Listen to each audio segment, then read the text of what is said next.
Hawkins here with Chickenhawkfarmstead, and this is going to be real quick. I'm going to show you a little grid tied system I just threw together today.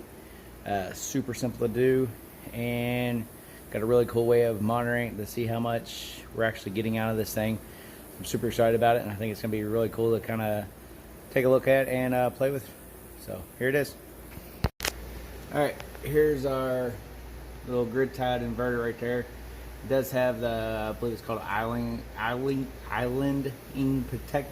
protection, which means basically if it doesn't sense any power on this line going in when you plug it in your wall outlet, that it will shut off and not produce any power. So if the power goes out, this will not produce any power or put any power into your grid system. So we have that there. You can see it's just like any other inverter, it just takes the lines in.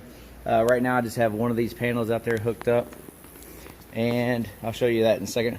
But this is a really cool way to monitor it. I've seen this before where people have used one of these kilowatt hours.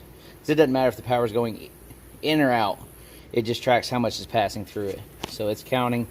And as you can see right now, currently we're getting 100 watts of power, 80, 90, and this is coming from a 300 watt panel, or 315 watt panel that's actually sitting on the ground out there. I just, like I said, threw it out there. But on top of this, I also plugged in this is a smart plug you can hook up through your Alexa and everything, and I'll throw some screenshots here in a minute on here. It actually, not only does it give me the ability to turn this on and off remotely over the internet from anywhere, but I can also monitor how much power is going in and out and track it. It does a little bit better job. This gives me an instant read if I want to look over and see what it says. And I mean, it does track our actual kilowatt hours and stuff. But this actually tracks it in a graph you'll see here in a second. And that's really cool because you can see every day how much it is and all that. You can use these for any of your devices to see how much power you're using on your devices. I threw on the AC back there to see how much it's actually pulling into. But that's it. Like I said, we got that there. You run it to a wall outlet and plug it in. I do plan on this only has one panel. It can go up to 1,000 watts. So I'll throw 2 additional panels on it in the future. But before I do that, I'm going to run its own 20 amp circuit from the breaker box over here by it, so it'll actually be plugged in and be the only thing on that circuit, just so it, you know, so if it's actually gets up to 900 watts or whatever.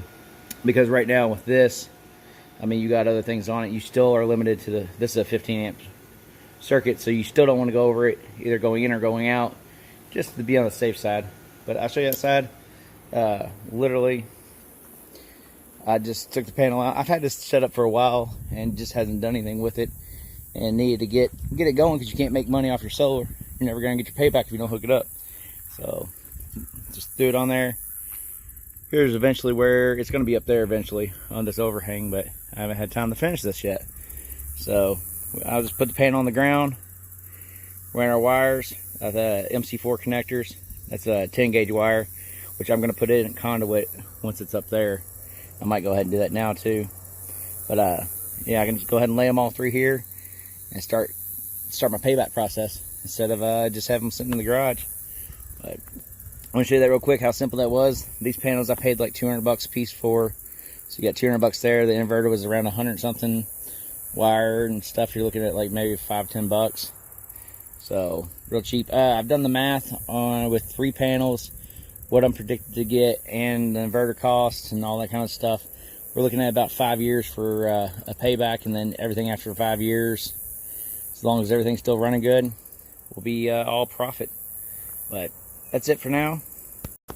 That's it for now. I just want to show that setup real quick, and how you can use small components to start paying back a little bit. Yeah, that's it. Like, share, and subscribe. Stay tuned for more when I get all this stuff hooked up and really get it going better.